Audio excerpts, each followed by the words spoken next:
ناظرین، اللہ تعالیٰ نے حضرت سلیمان نبی علیہ السلام کو یہ طاقت عطا کی تھی کہ وہ پرندوں، چرندوں، چینٹیوں اور کیڑوں مکوڑوں کی زبان کو سمجھتے تھے اور ان کی باتوں کو سنتے تھے۔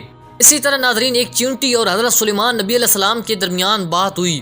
آپ اس چینٹی کی باتیں سن کر حیران و پریشان ہو جائیں گے کہ اس چینٹی نے حضرت سلیمان نبی علیہ السلام کو ایسی نصیحت کر دی کہ وہ حیران و پریشان ہو گئے۔ ناظرین، یہ واقعہ کچھ یوں ہے کہ جب ہوا نے حضرت سلیمان نبی علیہ السلام کا تخت بلند کیا اور وہ چینٹیوں کے میدان میں پہنچا جس میں چاندی اور سونا نکلتا ہے، جیسا کہ حضرت صادق علیہ السلام نے فرمایا کہ خدا کی ایک وادی ہے جس میں سونا اور چاندی پیدا ہوتے ہیں اور اس کو اپنی کمزور ترین خلقت چینٹیوں سے محفوظ کر کے رکھا ہے۔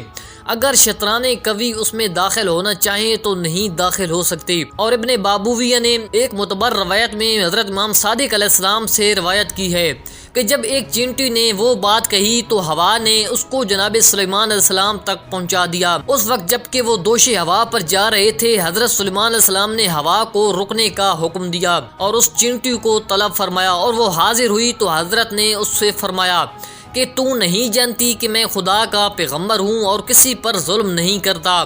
اس نے کہا ہاں جانتی ہوں۔ تو فرمایا کہ پھر تم نے کیوں دوسروں کو میرے ظلم سے ڈرایا ہے؟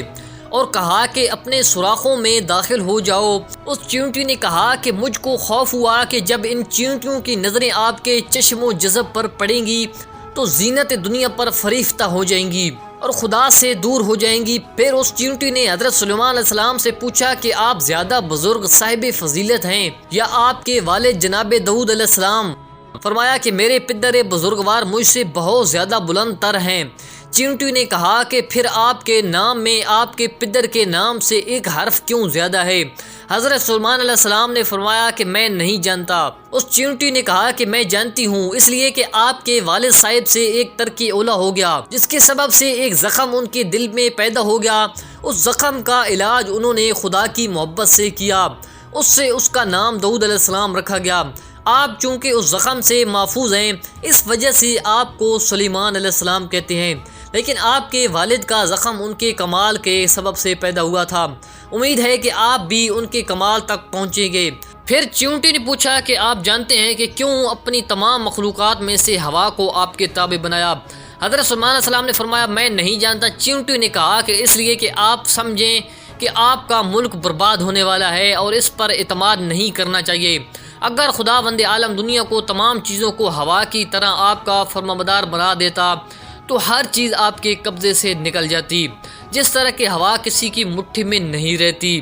اس وقت حضرت سلیمان علیہ السلام مسکرائے اور اس کی باتوں سے آپ کو ہنسی آ گئی۔ ناظرین، خدا کے لطف و کرم کو دیکھیں جو اپنے دوستوں کو حال پر فرماتا رہتا ہے کہ اللہ تعالیٰ نے ایک کمزور چینٹی کو حضرت سلیمان علیہ السلام کی ان کی عظمت اور رفع شان کے باوجود ان کے لیے ایک ناصح بنا دیا۔ ناظرین، ایک اور حدیث میں امام جعفر صادق علیہ السلام سے منقول ہے کہ ایک روز حضرت سلیمان علیہ السلام جنوں اور آدمیوں کو ساتھ بارش کی دعا کے لیے صحرا میں تشریف لے گئے۔ آپ نے ایک لنگڑی چینٹی کو دیکھا جو زمین پر اپنے بازوؤں کو پھیلائی ہوئی اور اپنے ہاتھوں کو آسمان کی جانب بلند کی ہوئی کہہ رہی تھی کہ اے پالنے والے، ہم تیری مخلوق ہیں اور تیری روزی کے محتاج ہیں، فرزندان آدم کے گناہوں کے سبب ہم سے مواخذہ مت کر اور ہم کو ہلاک نہ فرما اور ہمارے واسطے پانی برسا۔ حضرت نے یہ سن کر اپنے اصحاب سے فرمایا کہ واپس چلو، تمہارے حق میں دوسروں کی دعا قبول ہو گئی بارش کے لیے۔ ناظرین، ویڈیو کو ضرور لائک کر دیں اور چینل کو ہرگز سبسکرائب کرنا نہ بھولیں ایسی ویڈیو دیکھنے کے لیے۔